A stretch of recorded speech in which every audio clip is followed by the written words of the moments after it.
حمد و صلات کے بعد میرے نہایت ہی معزز و محتشم سامعین کرام، اللہ رب العزت کے فضل اور اس کی توفیق سے درس قرآن کی نشست میں آج ہم حاضر ہیں۔ سورۃ فاتحہ شریف کی پہلی آیت مبارکہ پڑھنے کی سعادت حاصل کر رہے ہیں۔ رب کائنات جل وعلا نے ارشاد فرمایا، الحمدللہ رب العالمین۔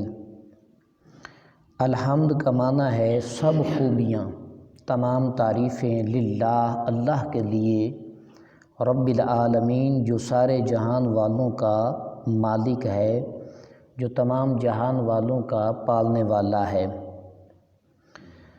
ہر طرح کی حمد اور تعریف کا مستحق اللہ تعالیٰ کی ذات اقدس ہے، کیونکہ اللہ تعالیٰ کمال کی تمام صفات کا جامع ہے۔ حمد اور شکر دونوں کے الگ الگ معنی ہیں۔ حمد کا معنی ہے کسی کی اختیاری خوبیوں کی بنا پر اس کی تعریف کرنا، اور شکر کا معنی ہے کسی کے احسان کے مقابلے میں زبان، دل یا اعضاء سے اس کی تعظیم کرنا۔ اور ہم چونکہ اللہ تبارک و تعالیٰ کی حمد عام طور پر اس کے احسانات کے پیش نظر کرتے ہیں، اس لیے ہماری یہ حمد شکر بھی ہوتی ہے، حمد بھی ہوتی ہے اور شکر بھی ہوتی ہے۔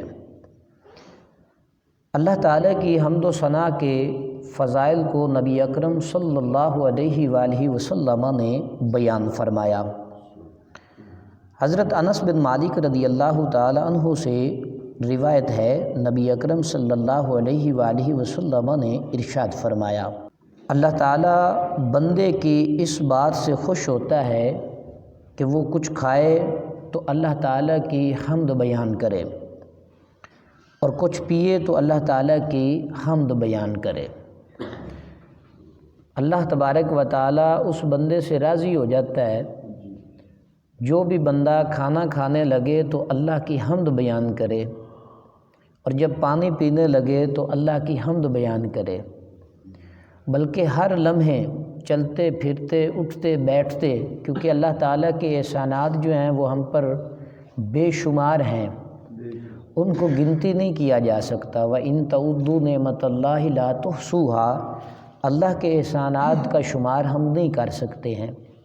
پھر جب بھی اللہ کی حمد کرنے کا موقع ملے تو حضرت انسان کو اللہ کی حمد کرنی چاہیے۔ حضرت جابر بن عبداللہ رضی اللہ تعالی عنہ سے روایت ہے کہ حضور پر نور صلی اللہ علیہ وآلہ وسلم نے ارشاد فرمایا کہ سب سے افضل ذکر لا الہ الا اللہ ہے، سب سے افضل ذکر لا الہ الا اللہ ہے، اور سب سے افضل دعا الحمدللہ ہے۔ جب بھی دعا مانگا کریں تو سورۃ فاتحہ شریف اپنی دعا میں پڑھ لیا کریں۔ یہ ساری سورۃ فاتحہ دعا ہے کہ بندہ مومن رب تعالیٰ کے حضور دعا کرتا ہے کہ پروردگار میں تیری ہی عبادت کرتا ہوں اور تجھ سے ہی استعانت طلب کرتا ہوں، تیرے علاوہ کوئی میرا مددگار نہیں ہے، باقی سب اگر مدد کرتے ہیں تو تیری دی ہوئی قوت سے مدد کرتے ہیں، حقیقی طور پر تو ہی ہمارا مددگار ہے، اور پھر ہمیں انعام یافتہ ہستیوں کے رستے پر چلا، گمراہوں کے رستے پر نہ چلا۔ تو بندہ مومن دعا کرتا ہے، اس لیے اپنی دعا میں سورۃ فاتحہ کو پڑھا کریں۔ اور حدیث مبارکہ میں فرمایا گیا کہ سب سے افضل ذکر وہ لا الہ الا اللہ ہے۔ تو جب بھی ہم پڑھتے ہیں نا، کہتے ہیں کہ افضل ذکر لا الہ، تو افضل ہم اس لیے کہتے ہیں کہ اس کو سرکار دو عالم صلی اللہ علیہ وآلہ وسلم نے افضل فرمایا۔ حضرت انس بن مالک رضی اللہ تعالیٰ عنہ سے روایت ہے کہ حضور اقدس صلی اللہ علیہ وآلہ وسلم نے ارشاد فرمایا کہ جب اللہ تعالیٰ اپنے بندے پر کوئی نعمت نازل فرماتا ہے اور وہ نعمت ملنے پر الحمدللہ کہتا ہے، تو یہ حمد اللہ تعالیٰ کے نزدیک اس دی گئی نعمت سے بھی زیادہ افضل ہوتی ہے۔ جو اللہ تعالیٰ اپنے بندے کے اوپر انعام و اکرام فرماتا ہے، جو نعمت عطا فرماتا ہے، بندہ اس نعمت پر اللہ کا شکر ادا کرتا ہے، حمد بیان کرتا ہے، تو اللہ تعالیٰ کے نزدیک وہ اس کا شکر ادا کرنا، حمد ادا کرنا یہ افضلیت رکھتا ہے، فضیلت رکھتا ہے۔ حمد کے متعلق علماء کرام کے مختلف احکامات ہیں۔ خطبے کے اندر حمد کا پڑھنا جو ہے یہ واجب عمل ہے۔ خطبے میں حمد کا بیان کرنا یہ واجب ہے۔ کھانے کے بعد اگر کوئی اللہ کی حمد کرتا ہے تو یہ مستحب عمل ہے، ثواب کا کام ہے۔ چھینک آ جائے اور چھینک آنے کے بعد کوئی اللہ کی حمد کرتا ہے تو یہ سنت عمل ہے۔ حضور کی سنت کا بھی ثواب ملے گا اور مستحب ہونے کا بھی ثواب ملے گا۔ حرام کام کے بعد اگر کوئی اللہ کی حمد کرتا ہے، جس طرح ہم نے بسم اللہ شریف میں پڑھا تھا کہ حرام کام کی ابتدا سے پہلے اگر کوئی بسم اللہ پڑھتا ہے تو یہ حرام ہے، بسم اللہ شریف کا پڑھنا حرام ہے۔ اب حرام کام کے بعد اگر کوئی اللہ کی حمد کرتا ہے تو یہ بھی حرام ہے، اور بعض صورتوں میں تو علماء نے کفر تک لکھا ہے کہ انسان کافر بھی ہو سکتا ہے۔ للہ، اللہ کے لیے۔ اللہ اس ذات اعلیٰ کا عظمت والا نام ہے جو تمام کمال والی صفتوں کا جامع ہے، اور بعض مفسرین نے اس لفظ کے معنی بھی بیان کیے ہیں کہ اس کا ایک معنی ہے عبادت کا مستحق۔ لفظ اللہ کا معنی بھی بیان کیا کہ ایک معنی تو یہ ہے کہ عبادت کا مستحق، اللہ اسے کہتے ہیں جو عبادت کا مستحق ہے۔ دوسرا معنی ہے وہ ذات جس کی معرفت میں عقلیں حیران رہ جائیں۔ لفظ اللہ کا دوسرا معنی ہے کہ وہ ذات جس کی معرفت میں عقلیں حیران رہ جائیں۔ اس کی ذات کی معرفت کوئی نہیں حاصل کر سکتا، وہ جسے چاہتا ہے وہ اس کی ذات کی معرفت حاصل کرتے ہیں۔ تیسرا معنی ہے کہ وہ ذات جس کی بارگاہ میں سکون حاصل ہوتا ہے۔ جب بندہ اللہ رب العزت کے گھر میں آ جاتا ہے عبادت کی غرض سے تو اب وہ سکون میں ہے، اطمینان میں ہے۔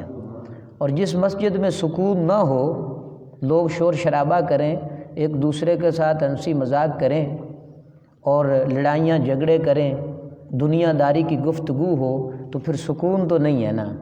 حالانکہ اللہ کی بارگاہ تو وہ ہے جس میں انسان دنیا کے مصائب سے تنگ آ کر اس کی بارگاہ میں سکون حاصل کرنے کے لیے حاضر ہوتا ہے۔ اور چوتھا معنی ہے کہ وہ ذات جو مصیبت کے وقت جس کی پناہ تلاش کی جائے۔ اللہ وہ ذات ہے کہ انسان پر جب مصیبت آتی ہے تو پھر اپنے رب کو پکار اٹھتا ہے، پھر اللہ تعالیٰ اپنے بندے کی مدد فرماتا ہے۔ رب العالمین جو سارے جہان والوں کا مالک ہے۔ لفظ رب کے بھی کئی معانی ہیں۔ رب کا معنی سید ہے، رب کا معنی مالک ہے، رب کا معنی معبود ہے، رب کا معنی ثابت ہے، اور رب کا معنی مصلح ہے، اور بتدریج مرتبہ کمال تک پہنچانے والا، یہ بھی رب کا معنی ہے۔ عالمین جو ہے یہ عالم کی جمع ہے، عالم جہان کو کہتے ہیں، دنیا کو کہتے ہیں، اور اللہ تعالیٰ کے علاوہ ہر موجود چیز کو عالم کہا جاتا ہے۔ جو کچھ کائنات میں موجود ہے اسے کیا کہتے ہیں؟ عالم کہتے ہیں، اور اس میں تمام مخلوقات داخل ہیں، جن بھی، انسان بھی، پرند بھی، ہر کائنات کے اندر ہر جو مخلوق ہے اللہ کی وہ سب کی سب شامل ہیں۔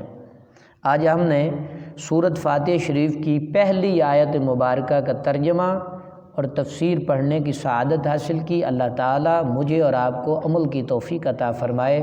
وآخر دعوانا ان الحمد للہ رب العالمین۔